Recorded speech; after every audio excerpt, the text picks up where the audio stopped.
Some years ago, what took place, something announced itself here, inside my own heart. It was so clear. It was not a projection. It was not imagination. I was not practicing anything particularly, but I asked for help. I felt it was brought to my attention that something, I asked for help, and help came in the form of some inner announcement inside my heart. It was so pronounced, so clear, that it was not a projection, you see. And I knew in this moment, I never thought, is my mind tricking me or something like this, I don't know. Even before this time, you knew that mind does something is, when your mind is playing. I didn't talk or feel that mind is, since what I hear people speak about. I just think it's just nonsense. When your mind, you're pushing it a bit, or when you're judging something, something feels wrong or something. Oh, this is the only way I knew about mind. But this feeling inside was so clear. It was a deep touching. Something was touched.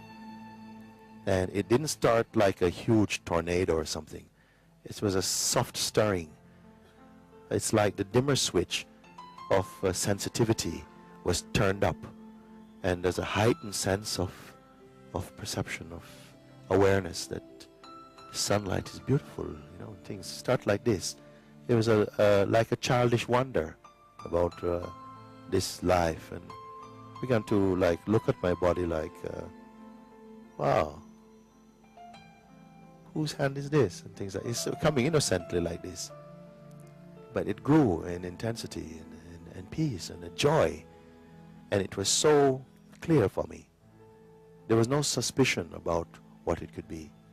And I say, I walked out of my life for this. Meaning, I gave everything. Somewhere in my heart I say, I give everything. Whatever it is considered to be mine, which is very little actually.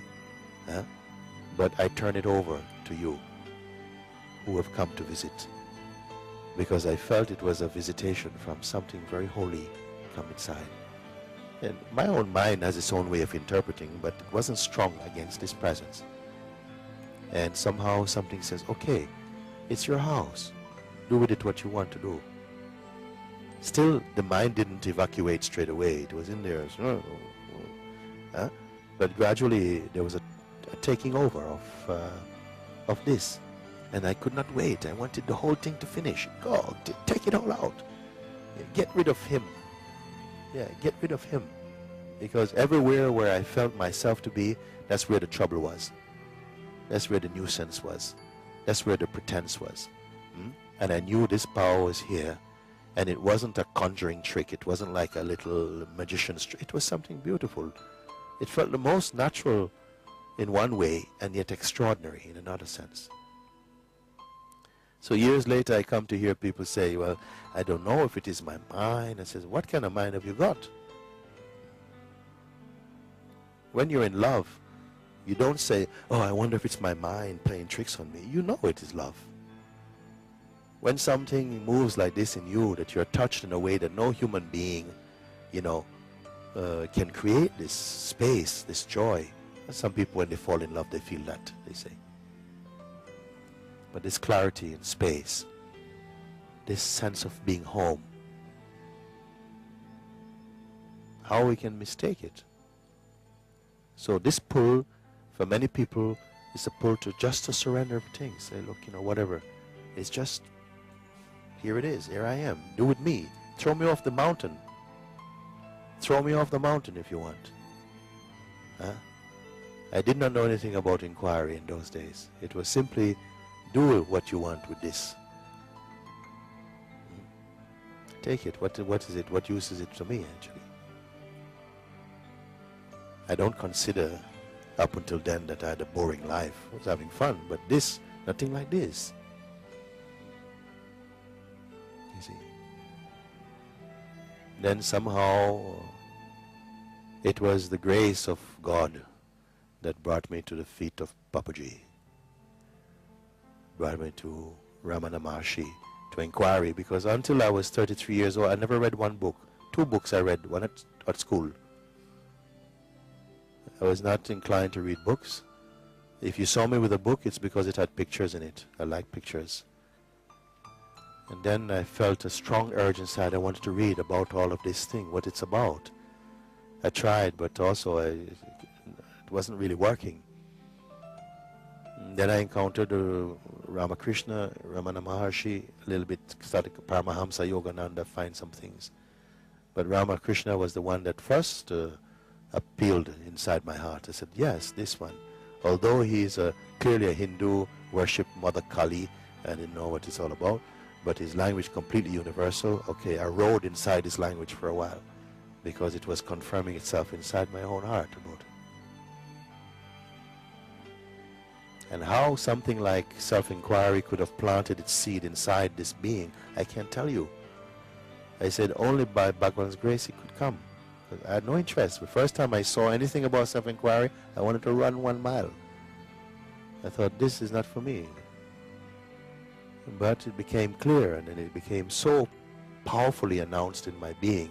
I saw there was nothing as clear and as potent at exposing ego and untrue as this Atma-vichara, inquiring into one's nature.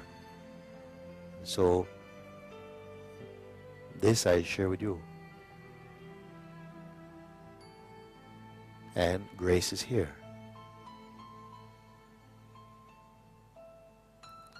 And the power of God is here. Space is here. All of it is here.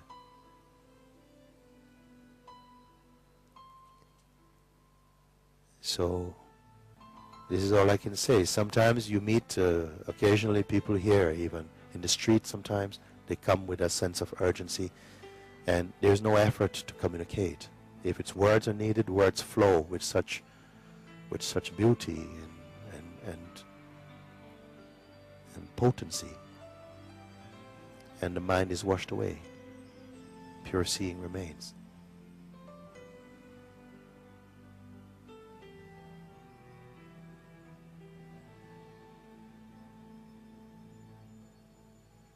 And I encourage within all who come, your nature is this. It's pure.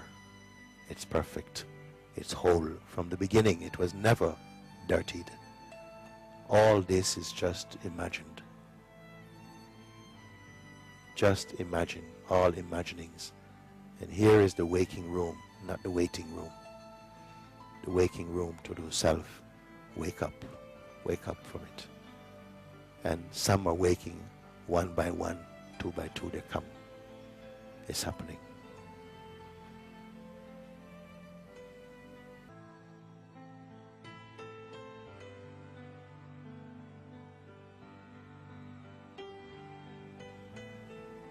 Some of you will not notice the extent of your dissolution until you go back to the West. Then you see what powerful grace has been working in you.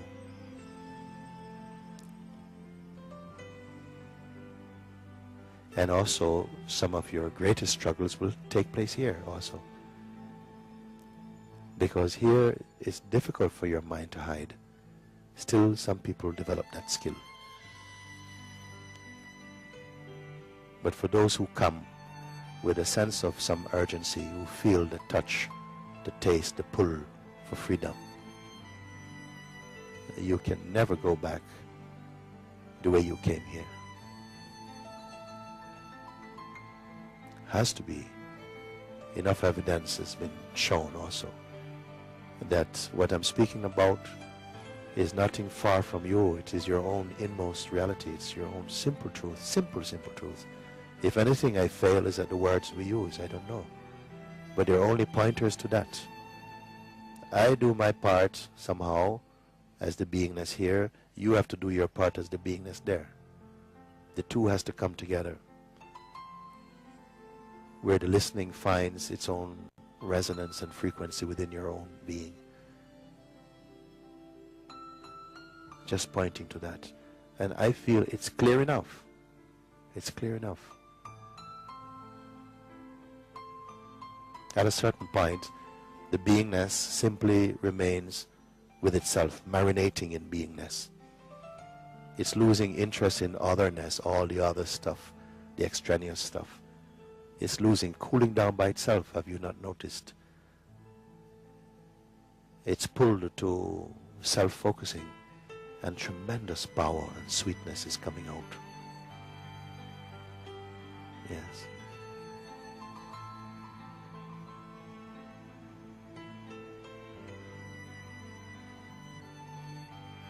So this part, sometimes a few moments come like this, and it's a real struggle. The mind is there. I include you also into this when I speak like this. I don't push you away. But when you feel how caked up the mind becomes, how much energy has been given to our mental projections, and how it's somehow suffocating the spontaneity and the dance of the being. And sometimes you're right to call for some, strong handling. Sometimes strong in intense experiences is what it will take to open up the pipes. But always I include everybody in this opportunity, that you've come for the highest discovery. And the highest is always the most simple and most natural, what is effortless, which does not need the mind to sustain it, pointing to that which you already are. If you are not already this, then we can say, okay, some of you are fit and others are not fit. But because it's what we are already, and only to see through all the guises, all the layers of concepts and ideas that are eclipsing this intuitive seeing, you see. Some of you have been here now for a few weeks. Many have run. Some has to go. But even if you're here for a day or two, sometimes it's enough. If that recognition is taking place, then you know that you are not your thinking, you're not your conditioning. But somehow it surprises me, if you went to the doctor and they did a scan on you, and then he calls you, excuse me, ma'am, sir, will you come into the office, please? And then he says, who is your next of kin? Already you are palpitating fiercely. Please sit down. Have you got anybody with you? Already you're not going to forget this day. You're not going to forget this moment. Yeah? We found a little, oh my God, no, please, I can't bear it. You won't be tonight going to party. You won't enjoy it because this message is in you. And here you're discovering a greater message, that you are eternal. And not just being told to you, oh, believe this. No, show you how you are. To bring you to the place where you cannot refute this seeing. And something goes, yeah, okay. You would imagine that if you discover this, how much we're afraid to die. And now you're being shown how you can never die. I would have thought it would have made a stronger impression inside your heart. Then you have to say, look, please, then help me to finish off this kind of doubt in me. Because now I've seen the truth. I've seen this. But my mind still keeps coming in, and I'm keep purchasing for a while. Like a reflex, I'm going there. He said, don't worry. The needle is in. The medicine is in. It's doing its work. The mind will flap about for a bit. It's okay. You keep quiet.